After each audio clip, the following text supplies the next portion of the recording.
Halo teman-teman, selamat datang di Value Stock.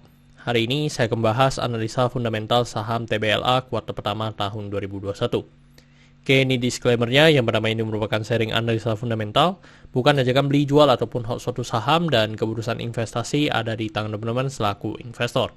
Yang ketiga, dari analisa fundamental ini bisa dijadikan referensi untuk analisa saham-saham yang teman-teman miliki. Oke, pertama-tama kita masuk ke bisnis model dari saham TBLA ini. Untuk kegiatan usahanya bergerak di bidang usaha kelapa sawit dan pabrik gula secara bisnis yang paling besarnya mereka. Untuk sumber income-nya berasal dari penjualan minyak kelapa sawit, atau mereka juga udah membuat sampai minyak goreng. Itu ada gula, sama merek yang mereka hasilkan itu merupakan merek Rose Brand ya teman-teman. Untuk segmen usaha atau marketnya di Indonesia, terkait kasus hukum, selesai membuat video ini saya tidak menemukan adanya kasus hukum yang terkait dengan TBLA. Untuk kepemilikan saham dimiliki oleh Sungai Budi sebesar 28,08%, Budi Delta sebesar 27,18%, masyarakat sebesar 43,52%, dan sisanya Treasury sebesar 1,22%. Dan teman-teman kita bisa lihat dari segi pendapatannya, untuk secara kuartal pertama mengalami kenaikan ya dari segi penjualan, dan mengalami kenaikan sebesar 25%. Dan saya asumsikan kuartal keempatnya memiliki kinerja yang sama dengan kuartal pertama, maka sampai akhir tahun akan mengalami kenaikan sebesar 28,4%. Untuk dari segi net profitnya juga mengalami kenaikan, dan kenaikannya sebesar 130%. Dan saya asumsikan juga seperti tadi, kuartal keempatnya memiliki kinerja yang sama dengan kuartal pertama, maka sampai akhir tahun akan mengalami kenaikan sebesar 14,7%. Untuk dari segi asetnya konsisten mengalami kenaikan, dan kenaikannya sebesar 1%. Untuk dari segi hutangnya tidak mengalami kenaikan.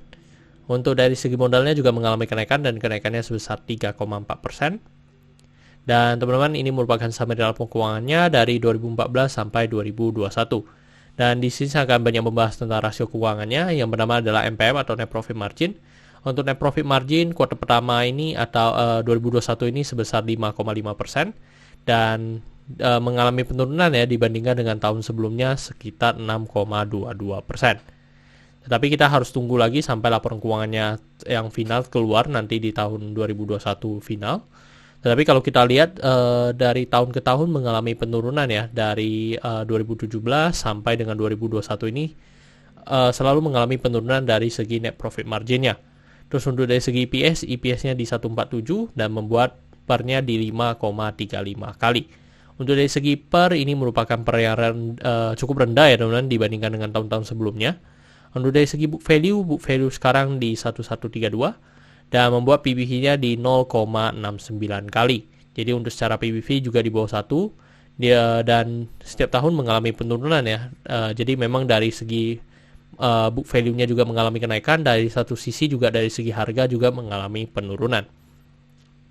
Terus untuk dari segi DR-nya di 2,27 kali, jadi untuk DR-nya di atas 1 ya, dan konsisten selama 2014 sampai 2021 ini selalu di atas 1.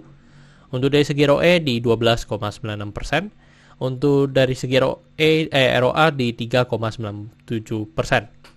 Oke teman-teman, saya membuat video ini untuk harga sahamnya di 785, dan dari analisa fundamental saya bisa menekan nilai intrinsic value-nya sekitar Rp1.000. Jadi masih memiliki margin of safety 27%. Dan ini kesimpulannya, yang pertama dari produk dan jasa saya berikan oke karena saya melihat perusahaan ini mampu bertahan 5-10 tahun ke depan. Untuk GCG saya berikan oke karena tidak memiliki kasus hukum. Yang kedua memiliki pemegang saham mayoritas. Untuk revenue dan net profit saya berikan oke karena mengalami kenaikan. Untuk dari segi aset saya berikan oke karena mengalami kenaikan. Untuk liability saya berikan no karena DR-nya di atas 1. Untuk book value saya berikan oke karena harga jual sekarang masih di bawah harga book value-nya. Untuk sektor sebenarnya tidak ada hal yang perlu kita concern, jadi jika liability-nya oke, saya berikan sektor ini oke juga. Untuk ROE saya berikan oke karena di atas 9%. Untuk margin of safety saya berikan oke karena positif. Untuk dividen saya berikan oke karena selama 5 tahun terakhir untuk TBLA masih cukup royal membagikan dividen kepada investornya.